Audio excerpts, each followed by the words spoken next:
Hey girl, what's going on with you today? Not much, honey, not much. I am on my way. Is my window open? I am on my way to the JOB, honey. It looks like school is getting out around here finally.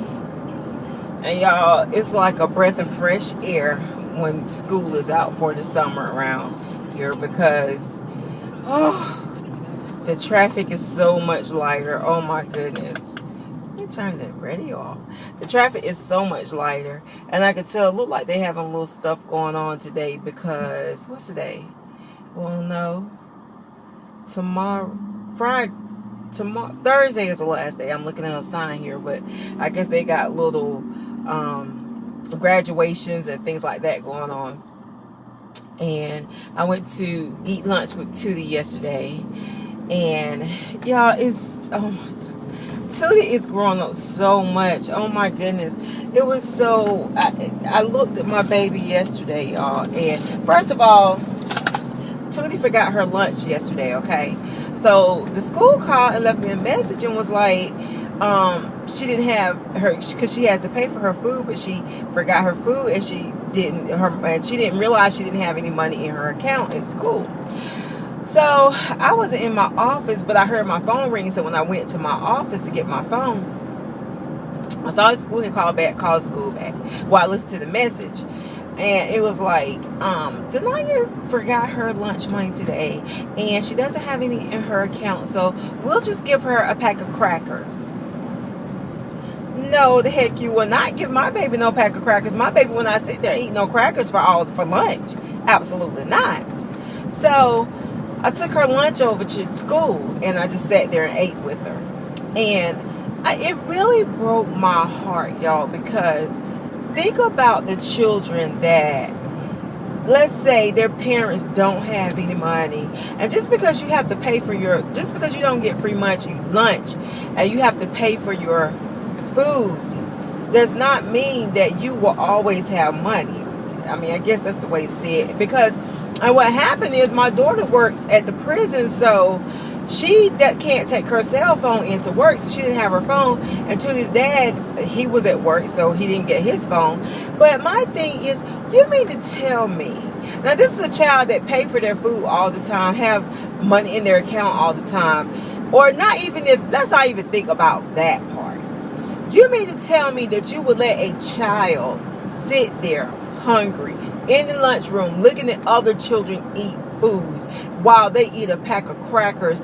And some of my coworkers tell me or they'll give them like an apple. That is sad to me, because you know what, it's so sad. Because think about, y'all, the kids that, let's say that they get reduced lunch or they have to pay for their lunch or whatever. Let's just say, for an example, their parent may just not have it. You mean to tell me that child can sit at school and be hungry and have to sit there and watch other children eat? That is sad, and that tells me that this country is really in bad shape. Really in bad shape, and it is so freaking sad to me. So if they had not been able to get me on the phone yesterday, my baby would have sat there hungry, eating a pack of freaking crackers and drinking some water. And I just think that's just sad. It is, y'all. It's just sad. We can do so much, but we can't feed children. When did this world get so bad that we can't even feed an innocent child lunch? I just don't understand. For the life of me, I can't figure it out. Well, I know it's the times we're living in. Let me back it up. But it's just the sad, sad times that we're living in. Because, Lord, I think about, I always think about the less fortunate.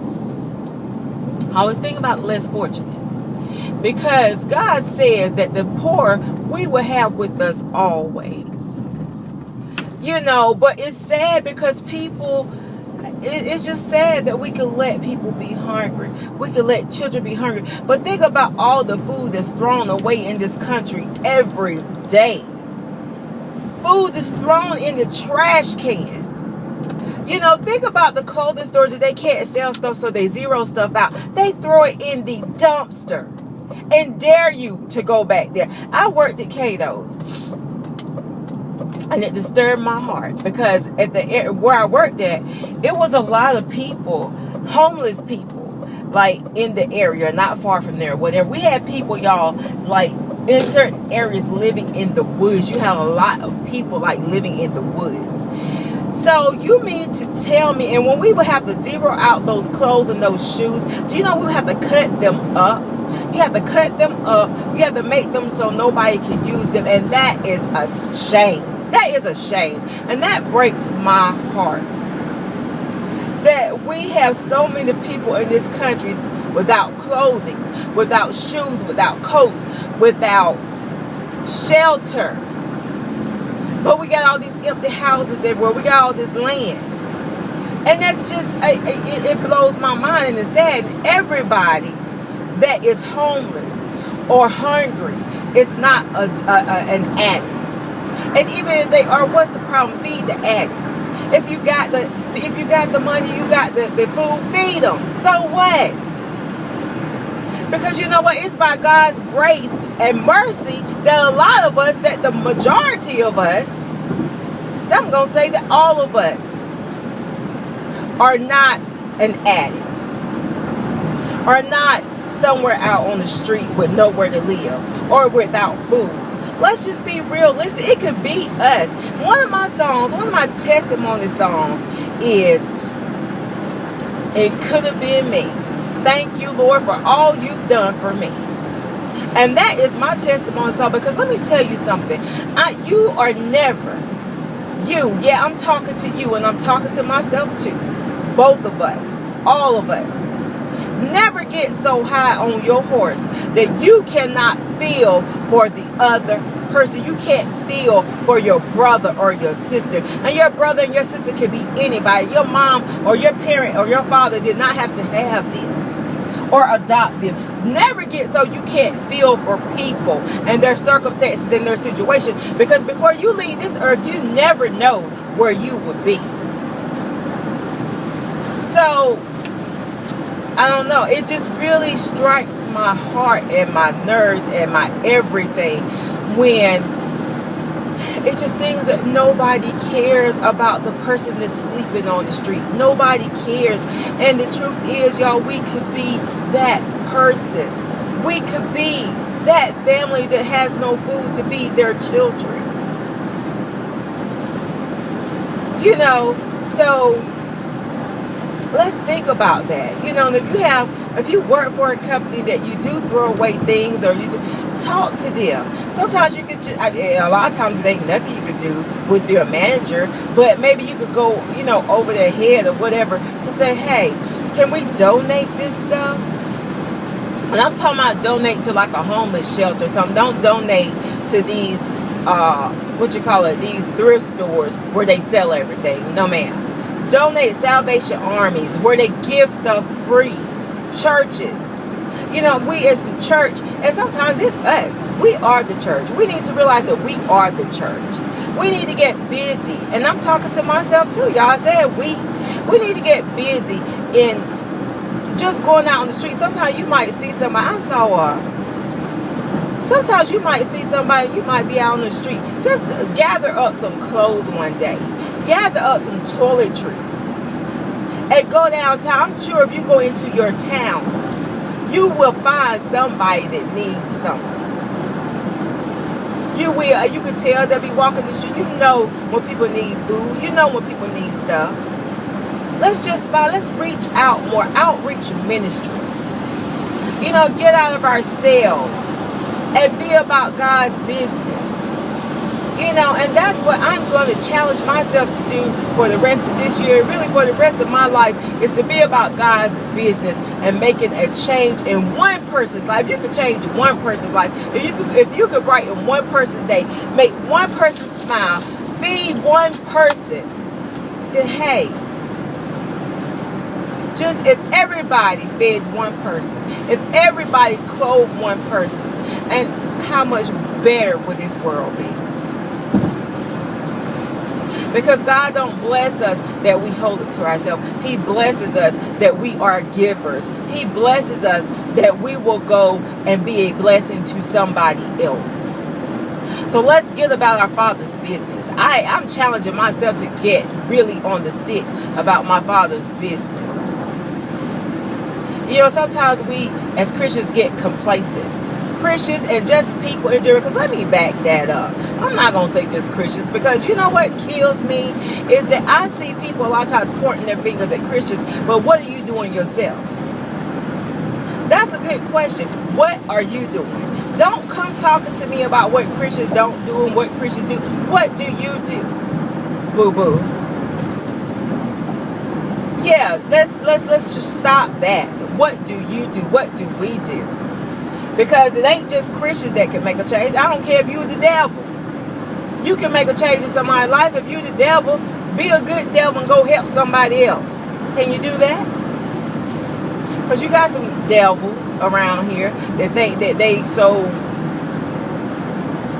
Okay, you ain't claiming that. That's on you. If you ain't claiming that, that's fine. You don't have to. You know, do you, boo? If you're not religious, do you. But stop, you know, throwing darts at people that are. But let's everybody just get busy to making a difference in other people's lives. Yeah. Be about your business. You know, handle your business. Handle your business, but then help somebody else along the way. And it's not hard to do. It's not hard to do. You know, be available. Be available. You know, listen to your inner spirit, because your inner spirit, God, if you believe in God, if you don't, whatever. I say that because, y'all, there's a lot of people these days that don't believe in God. And if you don't, that's fine.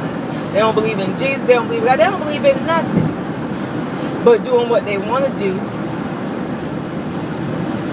But listen to your inner self. Your inner self, because a lot of times your inner self will guide you to people that is in need, will help you with people that is in need. So you don't have to go searching too far to find somebody that's in need. And don't you worry about whether they, you know, really need it or not. Because some people be like, do they really need it? Well, do you really? Because you know what, let me say this. There has been times in my life that I really needed something. I really needed something. But because people thought that because I've always had it, oh, she don't need nothing. She really don't need it. Child, when I really did need it. And God provided. You know, the people that I thought that would be there for me if I really needed it, felt like I really didn't need it. Yeah, she really don't need it. When I really did need it. But I thank God for providing. You know, I really do. I thank God for stepping in and giving me what I needed and providing for me, because people thought I did not need. Don't always think that the people that are working every day and the people that seem to have it going on, that they don't need nothing. Because, child, them be the people that really do need something sometimes. Because sometimes, you know, you may see a single mother and yes, she's working and she seems to have it together, but you don't know if she might just need her light bill paid until she get paid. You know what I'm saying? Like, it could be anybody. People need help, y'all. Just be available to help people. And with that being said, I'm going to get on off of this thing because I know I've been talking to y'all long enough. But be a blessing to somebody, and God will definitely be a blessing to you. All right, y'all. Have a good day, and I will holler back at y'all in the next video. Bye.